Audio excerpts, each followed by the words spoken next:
अस्सलामुअलैकुम। Tele school के इस एजुकेशन प्रोग्राम में खुशामदीद। ये प्रोग्राम टीवी पर हुकूमत पाकिस्तान और सबक फाउंडेशन की शराकत से पेश किया जा रहा है। इसके लेसन्स पाकिस्तान के तमाम तालीमी बोर्ड बशमूल कैम्ब्रिज के सिलेबस के मुताबिक तैयार किए गए हैं, जिसमें एजुकेशन कंटेंट सबक फाउंडेशन प्रोवाइड कर रही है। सबक फाउंडेशन की वेबसाइट sabak.pk पर केजी से 12वीं जमात तक वीडियोस और प्रैक्टिस टेस्ट बिल्कुल मुफ्त दस्तयाब हैं। जनरल मैथ लेसन में आज हम सीखेंगे बैंकिंग के बारे में। ये टॉपिक फेडरल बोर्ड और पंजाब बोर्ड में class 9 chapter number 4 financial mathematics से लिया गया है। आज के इस लेक्चर को समझने के बाद आप प्रॉफिट, मार्कअप, प्रिंसिपल अमाउंट और पीरियड की कैलकुलेशन बआसानी कर सकते हैं और इन टर्म्स को समझ सकते हैं। आज के लेसन और इससे मुंसलिक तमाम वीडियो लेक्चर्स को घर बैठ के देखने के लिए आप sabak.pk की वेबसाइट पे जा सकते हैं और वहां फ्री वीडियो लेक्चर्स के साथ साथ प्रैक्टिस टेस्ट भी मौजूद हैं, जिन्हें देखकर आप अपने कॉन्सेप्ट्स को पुख्ता कर सकते हैं और इम्तिहानात में ट्यूशन लिए बगैर शानदार नंबर हासिल कर सकते हैं।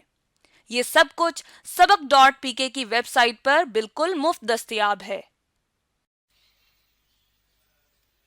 तो आज हम बात करेंगे कैलकुलेटिंग मार्कअप ऑन लोन, यानी लोन्स के ऊपर मार्कअप किस तरह से किया जो है वो कैलकुलेट किया जाता है। यानी कर्ज, लोन का मतलब है कि जो आप बैंक से, जब हम बैंक से कर्ज लेंगे तो डेफिनेटली बैंक हमें अलाउ कर रहा है कि बैंक का पैसा हम इस्तेमाल करें। जब बैंक का पैसा हम इस्तेमाल करेंगे, उससे चाहे कोई बिजनेस करें या जो भी करें, उसके ऊपर जो हम पैसे कमाएंगे या नहीं कमाएंगे, इन ऑल केसेस बैंक हमें अपना पैसा इस्तेमाल करने में कुछ फिक्स परसेंट ऑफ जो है वो अमाउंट हम पे चार्ज करेगा।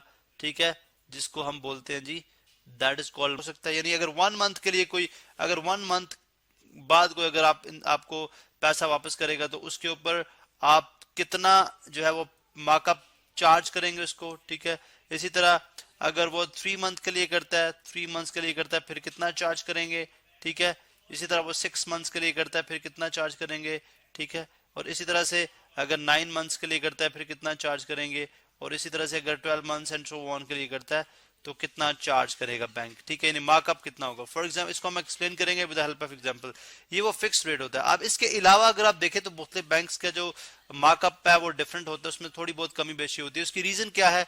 उसकी रीजन ये है कि काइबर के अंदर बैंक जो है वो अपने एंड पे जो है एक क्वेश्चन ऐड करते हैं, अपने एंड पे एक क्वेश्चन ऐड करते हैं। ठीक है, मैं इसको लिख देता हूँ। ठीक है, क्वेश्चन ऐड करते हैं। ठीक है, क्वेश्चन बेसिकली क्या होता है, वो डिफरेंस है जो कि डिपॉजिट रेट है, यानी जब आप पैसे डिपॉजिट करते हैं तो बैंक आपको जितने पैसे देगा। ठीक है, और लैंडिंग रेट का, डिपॉजिट का और लैंडिंग का। ठीक है, लैंडिंग का, इनका जो दोनों का डिफरेंस होगा वो basically that is called question. अब वो बेसिकली बैंक जो है काइबोर के अंदर ऐड करेगा और वो टोटल बनेगा आपका मार्कअप। इसलिए जो स्लाइट वेरिएशंस होती हैं, ठीक है, जो स्लाइट डिफरेंसेस होते हैं जो मार्कअप के अंदर, वो बेसिकली इसी जो है वो स्प्रेड की वजह से होती है, जिसको जनरली हम स्प्रेड भी बोलते हैं। ठीक है, अब ये जो मार्कअप है किसी भी बैंक के लिए is a very good source of income, यानी बैंक इससे जो है वो बहुत अच्छे भले पैसे कमाता है। ठीक है, और ये बैंक का एक बहुत बड़ा, आप यूँ समझे कि बैंक की एक प्रोडक्ट है, इसको सर्विस क्या लें या प्रोडक्ट क्या लें, तो मार्कअप से बैंक बहुत ज्यादा पैसे अर्न करते हैं। यानी जब भी वो क्लाइंट से जो है वो मार्कअप रिसीव करते हैं तो वो बैंक के अकाउंट के अंदर, ठीक है, क्या हो जाएगा, उसकी इनकम के अंदर क्या हो जाएगा, क्रेडिट। अब ये भी देखा गया है कि जो है इस्लामिक बैंकिंग है, अगर आप इसके बरक्स इस्लामिक बैंकिंग देखते हैं तो इस्लामिक बैंकिंग के अंदर जो आपका इस्लामिक बैंकिंग के अंदर जो है इस्लामिक बैंकिंग के अंदर जो है वो आपका जो रेट है वो तब नहीं डिटरमिन किया जाता। वो basically at the time of sale और परचेज ऑफ गुड, जो है परचेज ऑफ गुड और एनी सर्विस, उस टाइम बैंक जो है वो मार्कअप रेट डिटरमिन करेगा, वो पहले से डिटरमिन नहीं होता। तो दिस इज द डिफरेंस, जो ये डिफरेंस होता है एक जो आपकी कमर्शियल बैंकिंग है और इस्लामिक बैंकिंग है। ठीक है, अब लेट्स से लेट से भी हम थोड़ा सा कैलकुलेशन की तरफ आ जाते हैं। लेट से कि अगर आपने जो है वो लेट से अगर हम कहते हैं जी कि एक पर्सन है जिसने 1 लाख रुपया, ठीक है, 1 लाख रुपया जो है उसने बैंक से लोन लिया, ठीक है, दिस इज प्रिंसिपल अमाउंट। आप जानते हैं कि जो लोन लिया जाता है वो कहलाती है प्रिंसिपल अमाउंट, ठीक है। और कितने कितने कितने जो है वो मार्कअप पे लिया, definitely 16 per annum, 16 per annum, P A का मतलब है पर एनम, ठीक है। अच्छा 16 पर एनम पे लिया, ठीक है। और उसके बाद अब एनम का मतलब है ईयर, ठीक है, एनम का मतलब है एक साल, ठीक है, एनम का मतलब एनुअली नहीं होता है, एनम, ठीक है, एक साल। 16% आप एडिशनल अमाउंट देंगे बैंक को हर साल के लिहाज से, ठीक है, हर साल बैंक आपसे 16% चार्ज करेगा। लेट से आपने आपको 3 साल यानी आप 3 साल के ले रहे हैं, लेट से 3 इयर्स, पीरियड कितना आपका 3 इयर्स, टाइम ये पीरियड क्या है इसको 3 इयर्स है। अब ये कैसे फाइंड आउट करेंगे कि आफ्टर 3 इयर्स जो जिसने पैसे लोन लिए हैं बैंक से, ठीक है, वो कितने रुपए वापस करेगा। देखिए सबसे पहले हम देखते हैं कि मार्कअप मार्कअप फॉर 1 ईयर, ठीक है, मार्कअप फॉर 1 ईयर, 1 ईयर के लिए मार्कअप कितना हो गया, नहीं पर एनम।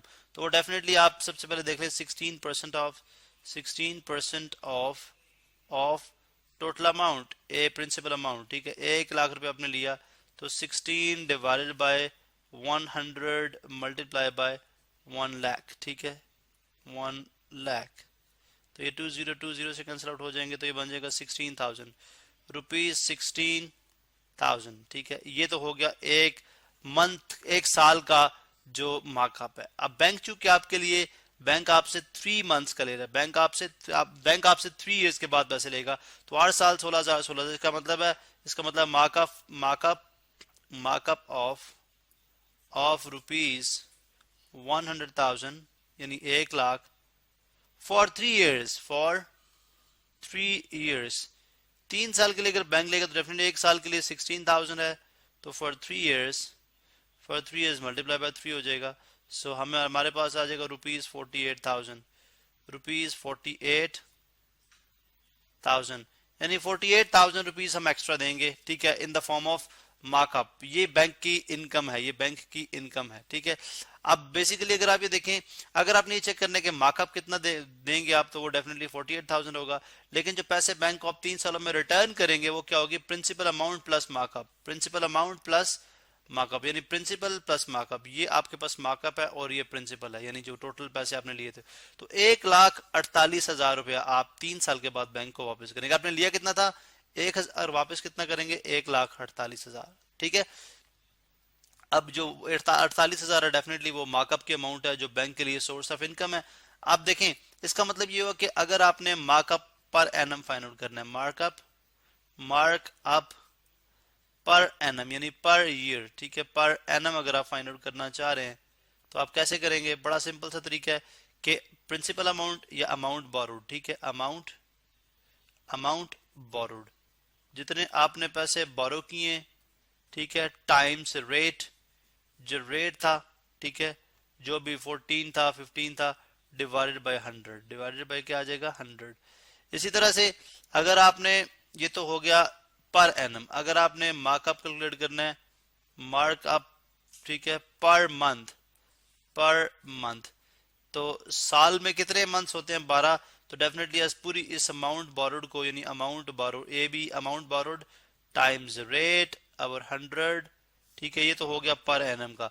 लेकिन आपने इसको करना है पर मंथ का तो डिवाइडेड बाय 12, और अगर आपने पर डे का करना है तो डिवाइडेड बाय 365, ठीक है। फिर यहाँ पे क्या आ जाएगा, मंथ की जगह आ जाएगा पर डे। यहाँ पे मैं इसको रिमूव कर देता हूँ, मंथ की जगह हमारे पास कितना आ जाएगा पर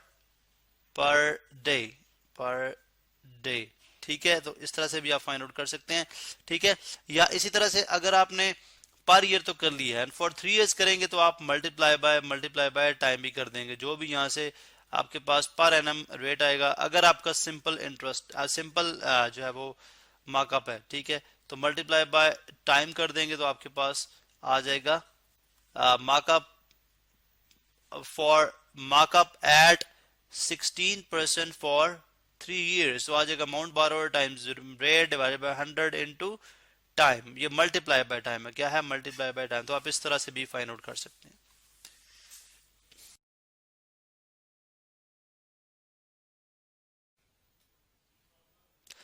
प्रॉब्लम 2 है हमारा जी, कैलकुलेटिंग मार्कअप ऑन लोन, यानी मार्कअप ऑन लोन किस तरह से फाइंड आउट किया जा सकता है। मार्कअप क्या होता है इस पर ऑलरेडी बात कर चुके हैं कि जब आप किसी से पैसे, किसी बंदे से पैसे उधार ले लें या किसी बैंक से पैसे उधार ले लें, तो बैंक उस पर जो आप पे इंटरेस्ट लागू करेगा, ठीक है, वो बेसिकली आपका मार्कअप कहलाए, या बैंक के लिए वो मार्कअप है, ठीक है। अब find out the compound markup on ₹2,50,000 for 1 year, यानी आपने लेट सपोज बैंक से पैसे उधारे लिए, कितने उधारे लिए, बोरोड मनी, सबसे पहले मैं लिखूंगा जी बोरोड मनी, बोरोड मनी कितनी है, इज इक्वल टू ₹2,50,000, 2,50,000, ठीक है। उसके बाद है लेट्स से नेक्स्ट में बात करूंगा जी टाइम, कितने टाइम के लिए बारो कर रहे हैं आप, फॉर 1 year, फॉर 1 year, 1 साल के लिए आप बारो कर रहे हैं, उधार ले रहे हैं, ठीक है। नेक्स्ट इज एट 14%, यानी मार्कअप कितना है, मार्कअप है जी 14%, मार्कअप इज इक्वल टू 14%, ठीक है। क्या मतलब कि हर 100 रुपए के पीछे बैंक आपसे 14 रुपए ज्यादा लेगा, 14% का ये मतलब है। अगर मैं 14% लिख दूं और 14 over 100 लिख दूं तो एक ही बात है, 14 over 100, बिकॉज परसेंट का मतलब होता है डिवाइडेड बाय 100, इसका मतलब है हर 100 रुपए के पीछे 14 रुपए, हर 100 रुपए के पीछे 14 रुपए।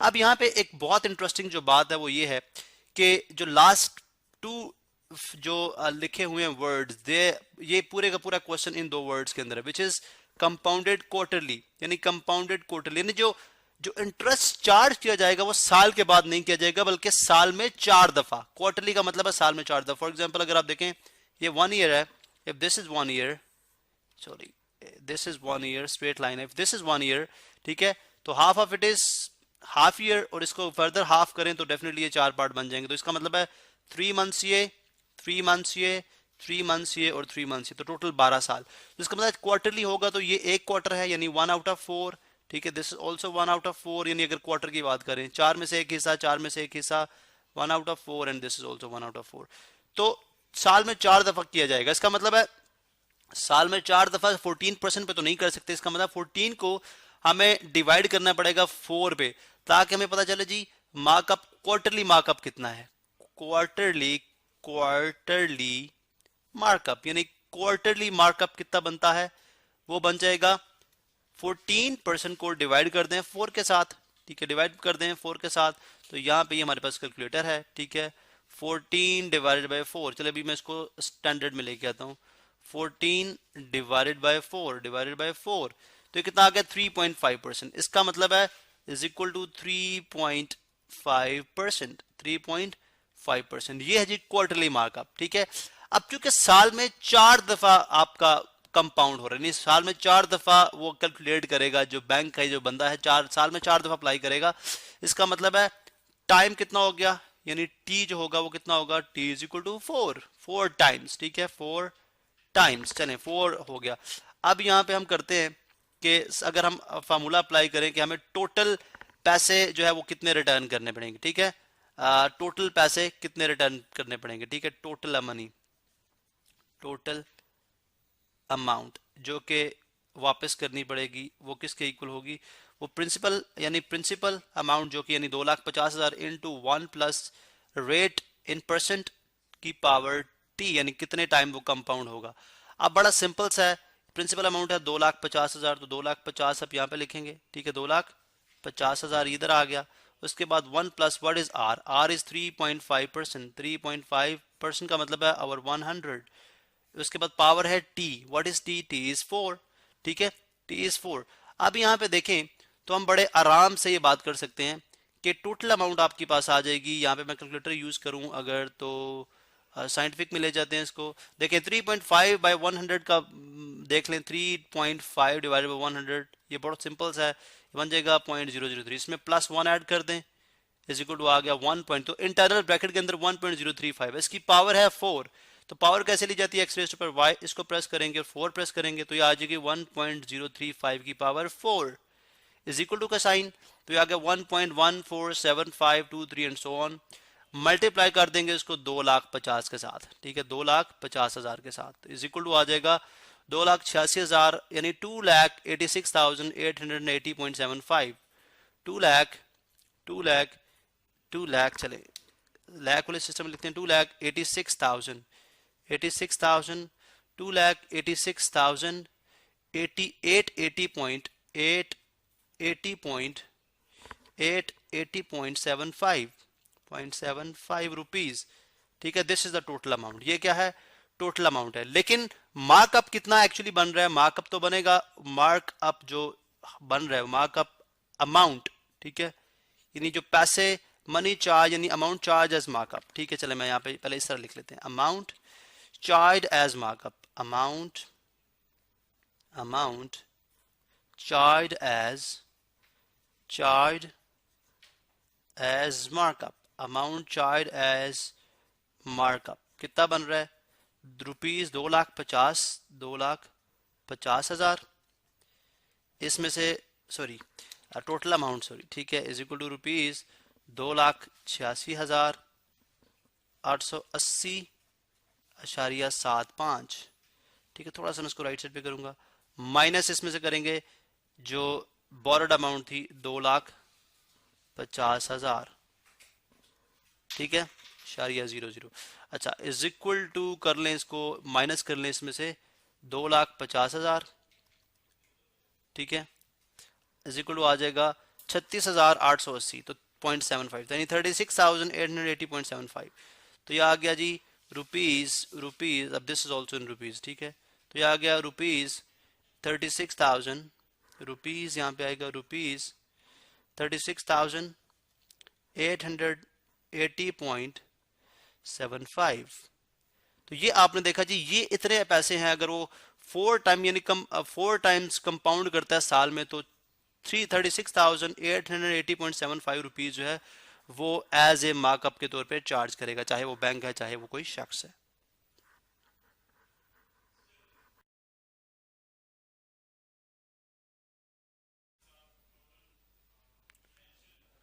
प्रॉब्लम 3 हमारे पास है कैलकुलेटिंग मार्कअप ऑन लोन, यानी मार्कअप ऑन लोन किस तरह से कैलकुलेट किया जा सकता है, यानी वो पैसे जो आप बैंक से या किसी भी बंदे से उधार की फॉर्म में लोगे उसके ऊपर जो आपसे वो इंटरेस्ट चार्ज करेगा या उसको मार्कअप के नाम दे दें, उसको वो बैंक जो आपसे पैसे चार्ज करेगा in the form of fee, ठीक है, वो कहलाएगी मार्कअप, ठीक है।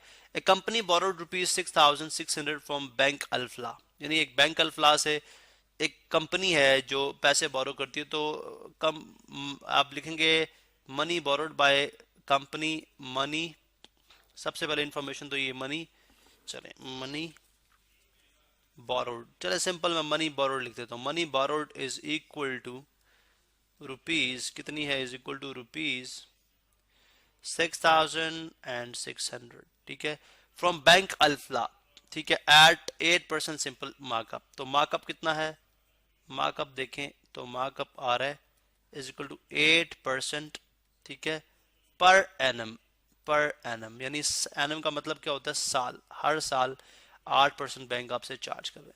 How much did the company owed to the bank at the end of 11 months, यानी 11 मंथ्स, टाइम कितना है, time is equal to 11 months, जिसको अगर आप ईयर्स में कन्वर्ट करना चाहते हैं तो डेफिनेटली ईयर्स में कन्वर्ट करने के लिए क्या करना पड़ेगा, हमें बहुत सिंपल सा जो है वो कॉन्सेप्ट है, यहाँ पे मैं इसको स्टैंडर्ड में करूंगा, ठीक है, और ये बन जाएगा मेरे पास 11, एक साल में कितने मंथ्स होते हैं, ऑफ कोर्स 12, तो 11/12 करेंगे तो ये आ जाएगा 0.91667, ठीक है, 0.9167 is equal to 0.9167 in years. ये क्या है, ईयर्स है, डेफिनेटली एक साल से कम ही होंगे बिकॉज एक मंथ रहता है, तो इसलिए 0.9167 ईयर्स हो गए, ठीक है।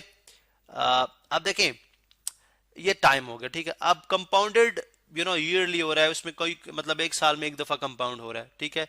अब लेकिन पूरा साल नहीं हुआ, इस वजह से जो हम यहाँ पे मार्कअप कैलकुलेट करेंगे, ठीक है, प्लस टोटल मनी जो होगी, ठीक है, तो टोटल अमाउंट जो कि उस कंपनी को अल्फा बैंक को देनी पड़ेगी, टोटल अमाउंट जो कि उस कंपनी के ऊपर लाइबिलिटी हो जाएगी, वो कितनी होगी, principal amount times 1 plus markup rate, ठीक है, और n रेज्ड पर n which is the time in years, ठीक है। अब यहाँ पे देखें या कितने टाइम वो कंपाउंड हो रही है तो उसकी बात हो रही है, तो ठीक है। अब यहाँ पे देखें तो आ जाएगा प्रिंसिपल अमाउंट हमारे पास कितनी, 6,600 रुपये, ठीक है, इनटू 1 प्लस इंटरेस्ट कितना है 8/100, 8% का मतलब है 8/100 टाइम्स एन कितना है 0.9167, ठीक है, दिस इज द टाइम। अब यहाँ पे हम कैलकुलेट करते हैं कितना आएगा, कितना आएगा यहाँ पे आप देख सकते हैं जी।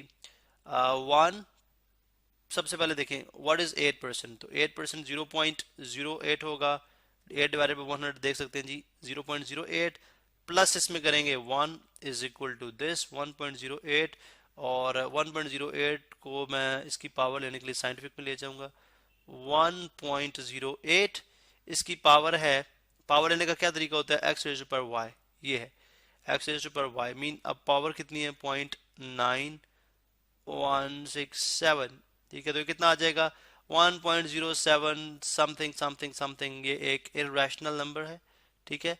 तो इस केस में मैं यहाँ पे इसको मल्टीप्लाई करूंगा प्रिंसिपल अमाउंट के साथ, मल्टीप्लाइड बाय 6,600, तो ये कितना आ जाएगा 7,082.44, 7,082.449, 7,082.449 एंड समथिंग समथिंग 959, चलें यहाँ तक राउंड ऑफ कर लेते हैं, ठीक है।